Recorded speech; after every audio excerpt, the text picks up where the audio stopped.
Secondly, limit your commitments. You may have to cut back in your schedule, cut back in what you are doing. As a matter of fact, you may have to subtract from your schedule. Ask yourself, what am I not going to do? Someone has put it this way: to grow, I must learn to say no. To grow, I must learn to say no. You know what? Not everything in life is of equal value. Hebrews chapter 12, verse 1 says, so then let us rid ourselves of everything that gets in the way. What does that suggest? Some things get in the way. They're not of value. You set them aside. You push them out. And, of course, most importantly, the sin that holds on to us so tightly, and let us run with determination the race that is before us. Obviously, you deal with sin, but also you may deal with things that aren't necessarily sin, things that you should be not doing.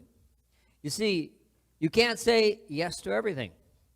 You have to say no to some things. We often have to say no to good things in order to have time for the best things. You have to say no to things that are not necessarily bad, and in fact may be quite good, but you have to say no to them because you cannot do it all and have it all. You have finite time, finite energy. Can't accomplish all those things. So you have to make choices. And the good oftentimes can be the enemy of the best. It's interesting, there's a wonderful illustration of this in the New Testament. The Apostle Paul was on one of his missionary journeys, and he was heading from Corinth back through Ephesus and making his way back to Jerusalem to be at the Feast of Passover there. And when he got to Ephesus, he met with the Christians there in Ephesus for a few days.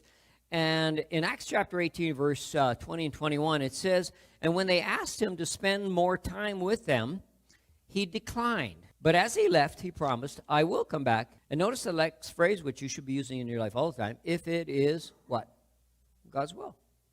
And that's when he decided, it's more important for me to be on this journey doing this.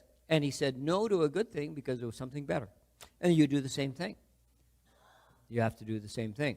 Now, sometimes we may have to make changes. And I want to talk specifically to guys in this regard, to make time for what's most important. For example, obviously our lives as guys revolve around our work, our careers.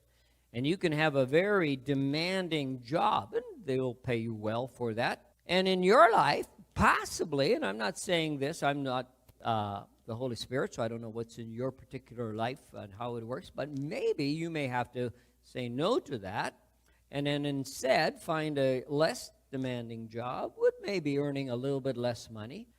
It may mean turning down a promotion because often those come with strings attached. Longer hours, more time away from home. There was a man I talked to some years ago in Stonewall, and he told me he saw this happening in his life and to his family. And he said, I quit my very, very demanding job. And he told me how he had taken this lesser demanding one, but with the significant drop in pay, quite a bit less pay.